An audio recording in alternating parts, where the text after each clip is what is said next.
Hello and welcome to India Back on Track, an agenda for reform. This is the second show in a three-part series that Network 18's Think India Foundation is producing in partnership with the Washington, D.C.-based Carnegie Endowment for International Peace, one of the world's finest and most influential think tanks. India Back on Track is based on a book published by the Carnegie Endowment, which has essays written by leading Indian thinkers on how the new government can reinvigorate the country's economic and foreign policies. In today's show, we will discuss the crucial issue of foreign policy. Prime Minister Narendra Modi gave us an early hint of radicalism in his foreign policy when he invited the heads of all SAARC governments to attend his swearing-in. But how radical can he be moving forward? Joining us in the studio to debate this are Ashley Tellis, who is a senior associate at the Carnegie Endowment for International Peace and co-editor of this book. With him, C. Raja Mohan, one of India's top strategic affairs analysts, who has written the chapter on foreign policy in this book. And with them is Raghav Bahl, founder and editor of Network 18. Like Prime Minister Narendra Modi, it's perhaps apt to begin with the neighborhood. And when we talk about the neighborhood, the inevitable question falls to Pakistan. It's a bit of a cliche, Raja Mohan, but how do we deal with Pakistan?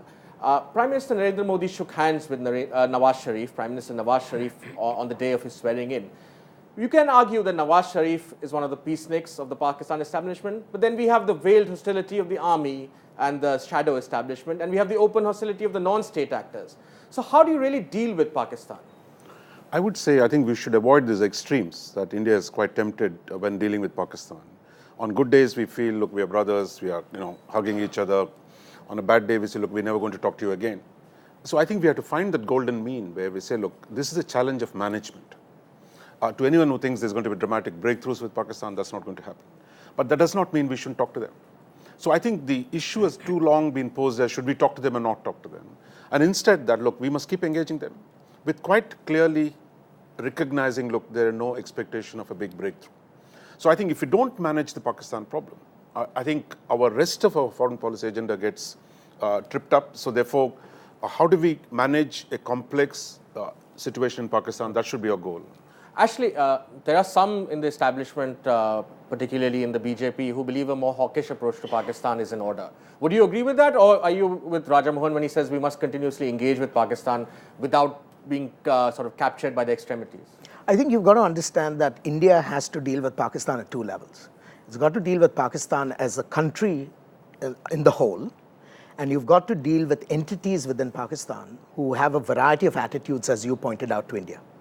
So India's strategy has to be a strategy that aims simultaneously at both sets of objectives. So what does one do in that context?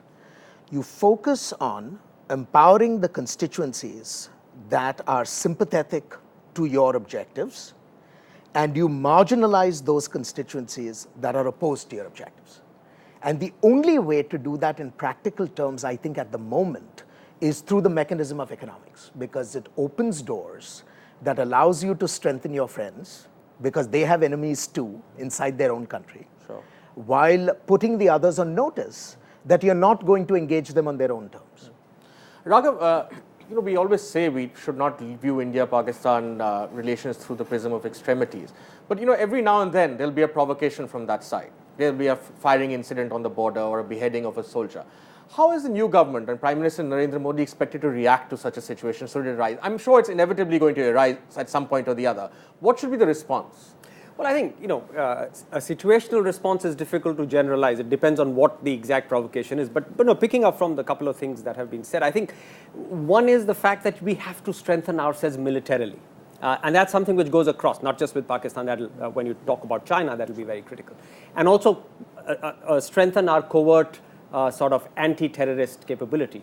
There's little point saying that they are generating terror on our soil. We are allowing them to generate terror on our soil. So intelligence gathering, all of that stuff has to become much stronger. And of course, economics. I mean, they need electricity. They need a lot of other things which India can provide, provided we can get a good deal in return. Right. So my sense is that there is that hot and cold carrot and stick that will have to be done. And as for a particular provocation, it really depends on what happens. Rajamohan, one of the central features of Pakistan's sort of ambivalent relationship to India is their relationship with China. Now, there's this wide belief that there's actually a China-Pakistan nexus more than just Pakistan alone. How do we deal with this nexus? Can we break it diplomatically? I think for long we've struggled with this question. I mean, I think it goes back to the early 60s when China and Kashmir cut a deal on, China and Pakistan cut a deal on Kashmir. So I think some have argued, look, we must reach out to Pakistan so that we reduce the influence of China. Others have said, look, if we can wean China away from Pakistan, then I think our freedom of action in South Asia will increase. I think we've tried both.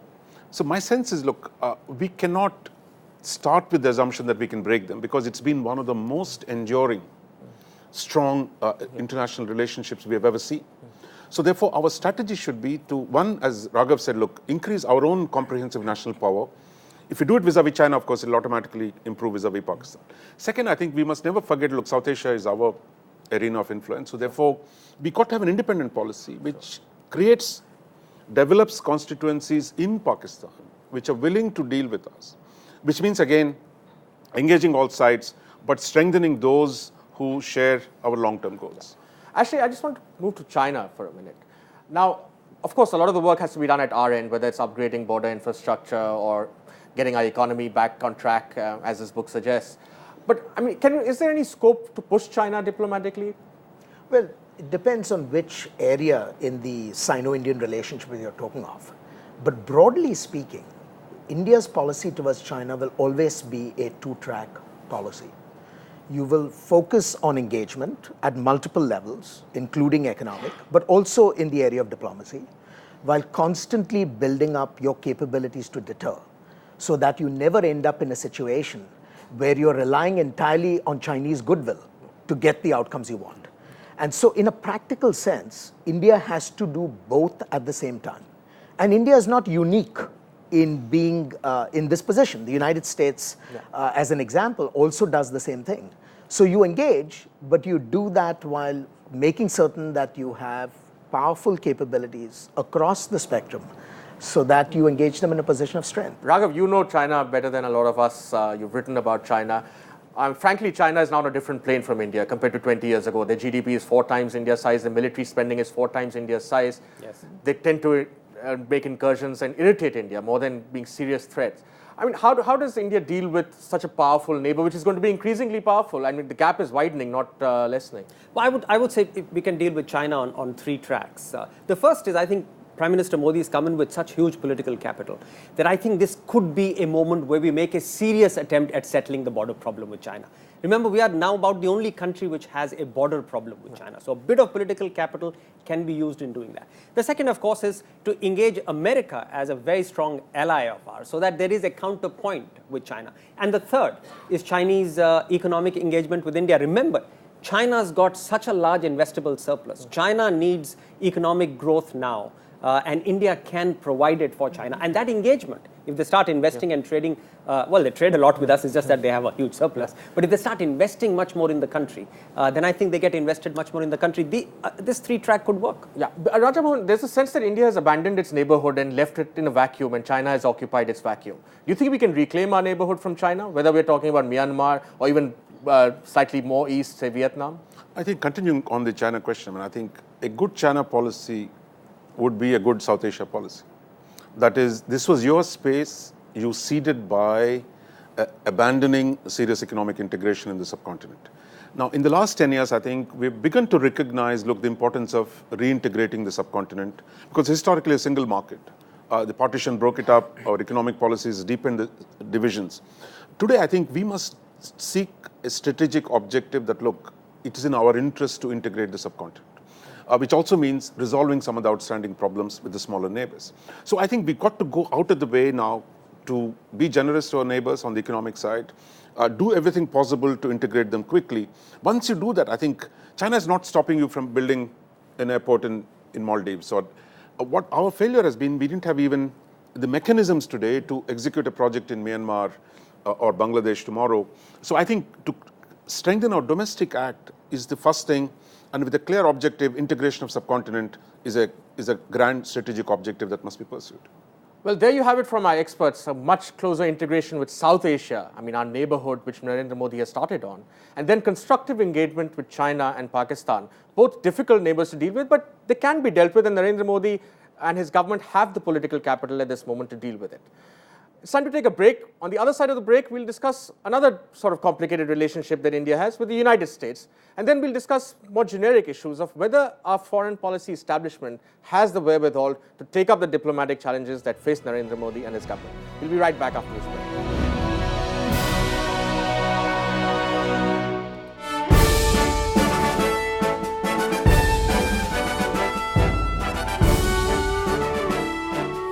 Welcome back to India Back on Track, an agenda for reform.